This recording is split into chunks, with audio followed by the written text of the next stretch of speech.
Welcome to Networking in Ubuntu Linux. If you're coming from Windows or Mac OS, networking in Linux can feel a bit intimidating at first. Different tools, different files, and a lot more control than you're probably used to.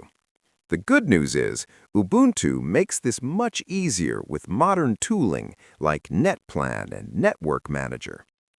In this session, we'll focus on practical networking, how Ubuntu actually handles network configuration, how to inspect connections, test connectivity, work with DNS, and apply basic security.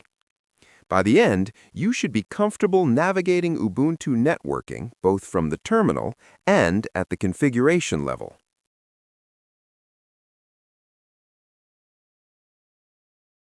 Let's start with how networking works internally in modern Ubuntu.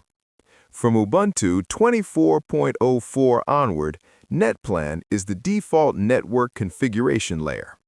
NetPlan itself doesn't manage the network directly. Instead, it generates configuration for either NetworkManager or systemd networkd. On desktops and laptops, NetworkManager is typically used. On servers, systemd networkd is more common. NetPlan uses YAML configuration files, which makes network setup declarative.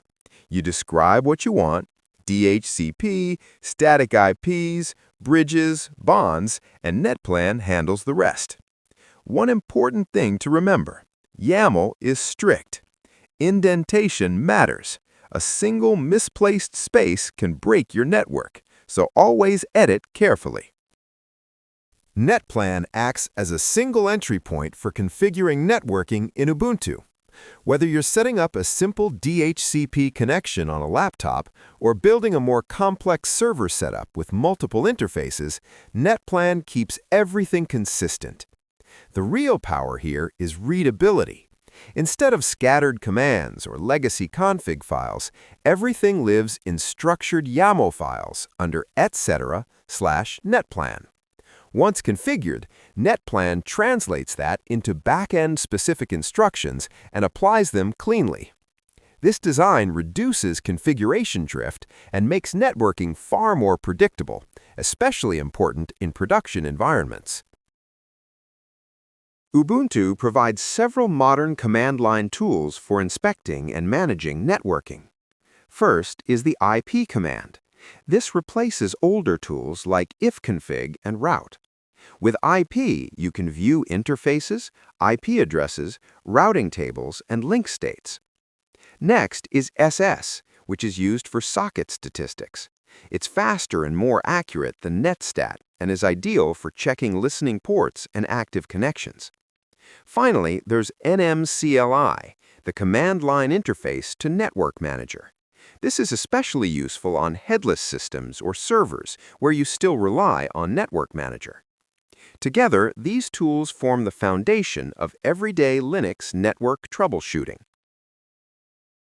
Using IP address show, you can see all assigned IP addresses on the system. IP link show displays the state of network interfaces, whether they're up, down, or administratively disabled. Think of IP as your first stop when something doesn't connect. If an interface is down, missing an IP address, or incorrectly configured, IP will usually show you immediately where the problem lies. The SS command focuses on sockets rather than interfaces. SS/TULN lists all listening TCP and UDP ports, which is critical when debugging services that won't accept connections. SS/S provides a high-level summary of socket usage. If you're running servers or containers, SS is the quickest way to confirm whether a service is actually listening where you expect it to. NMCLI gives you full control over NetworkManager from the terminal. With NMCLI Device Show, you can inspect devices and their assigned addresses. NMCLI Connection Show lists all configured network connections, active and inactive. This is especially useful on servers, where you want predictable networking but still benefit from NetworkManager's stability. Once interfaces are configured, the next step is testing connectivity. The most basic tool is ping. It checks whether a host is reachable and measures latency. For deeper insight, MTR combines ping and traceroute into a single continuous diagnostic tool. It helps you identify where packet loss or latency is happening along the network path. Many of these tools run continuously, so remember, Control+C cleanly stops them when you're done. DNS problems are one of the most common causes of the network is down complaints. The dig command is the go-to tool for DNS troubleshooting. It allows you to query specific DNS record types and even specific name servers. For example, querying A records checks IP resolution, while MX records validate mail routing. If an IP ping works but a domain name doesn't, dig will usually tell you exactly why. Ubuntu networking relies on a small number of critical configuration files. The most important are the netplan YAML files under etc/netplan. These define how interfaces are configured. Another key file is etc/resolve.conf, which controls DNS resolution. Before editing any of these files, always create a backup. A simple copy can save you from losing network access, especially on remote systems. Networking isn't complete without basic security. Ubuntu includes UFW, the uncomplicated firewall. It's a user-friendly front end to IP tables and is usually installed by default. With UFW, you can quickly allow or deny traffic, enable the firewall, and check rule status. This should be one of the first things you configure on any system exposed to a network. After enabling UFW, it's important to verify your rules.